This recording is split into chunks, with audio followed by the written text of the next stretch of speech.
Hi, this is Suraj, your host, Unleashing Talent. Welcome to another podcast. And today we are going to discuss briefly how great leaders build long lasting impression and credibility amongst their employees. Employees don't forget you for what you do. I want you to recall the leader who really influenced you, inspired you, and left a long lasting impression on you. Think about it. Take a few seconds and think about the leader whom you cannot forget.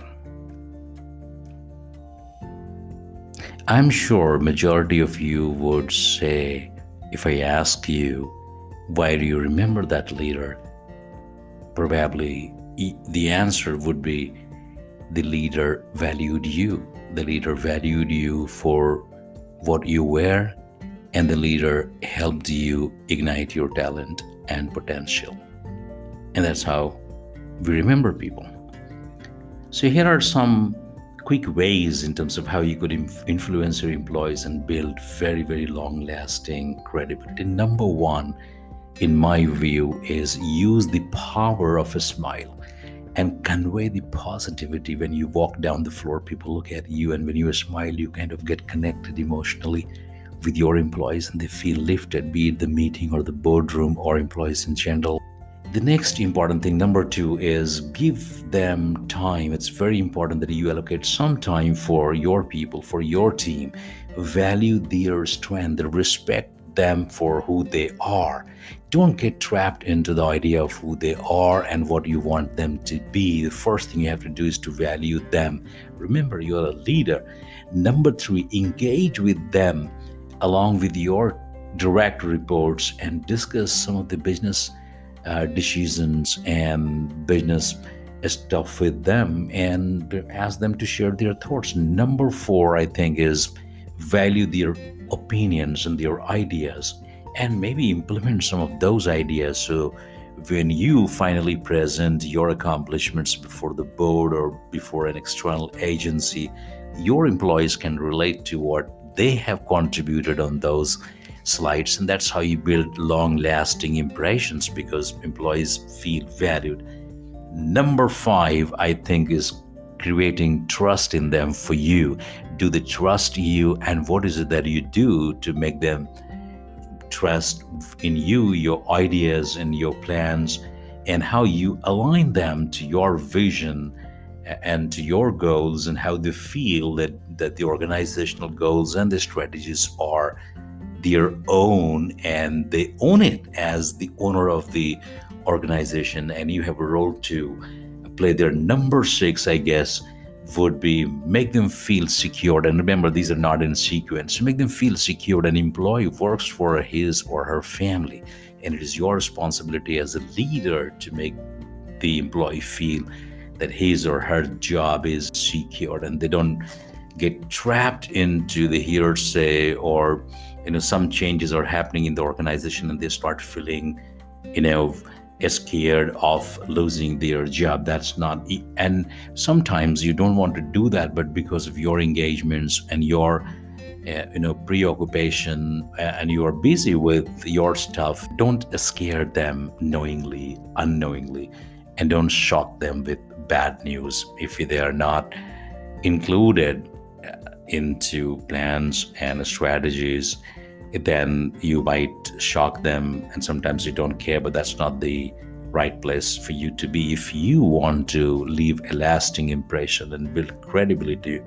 And remember, when you build credibility with your team, this is the team that goes outside and they talk about you, so it builds your credibility outside the organization as well. Number seven is you work for them. You give them the feeling that you're working for them and they are working for the organization and not for you and for themselves. I think this is a little out of the box thinking, but I think extremely important. Make them feel that you are working for them, you are helping them accomplish those goals, and you're coaching them, mentoring them, and supporting them to meet those goals.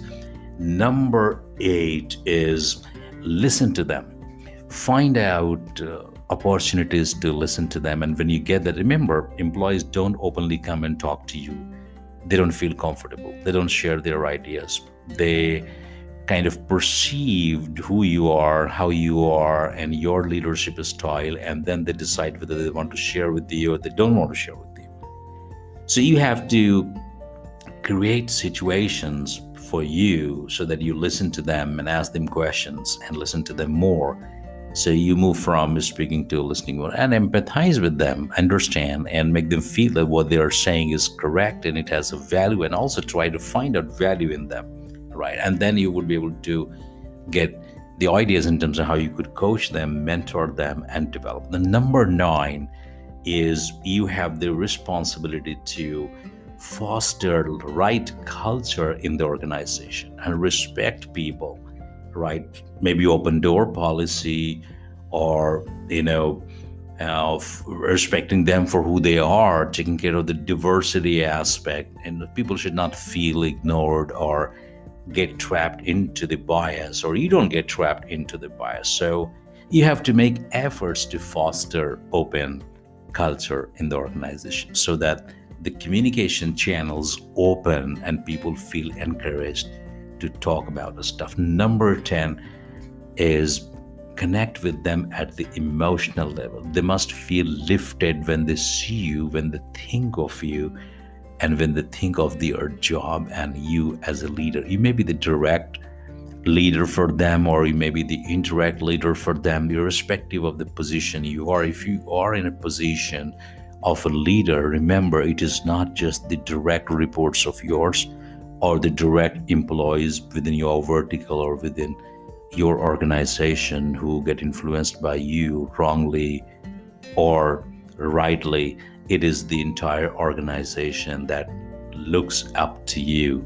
So connect with them at emotional levels. Don't leave any opportunity that gives you the chance to connect with them at emotional levels. So I think these are 10 things that I thought. There are a lot that I could continue to talk, but I think these are 10 things that if you inculcate in your behavior over the period of time, your personality will change and your behaviors will change. Let's say 12 to 14 weeks or 16 weeks or maybe 6 months of time, people would start building the right perception about you, and they would start respecting you for who you are. And this is how you would build your credibility. So great leaders build long-lasting credibility through exhibiting and demonstrating these behaviors. Well, I hope this small discussion was helpful to you. Thanks a lot for your time. Truly appreciate and hope to interact with you on another podcast.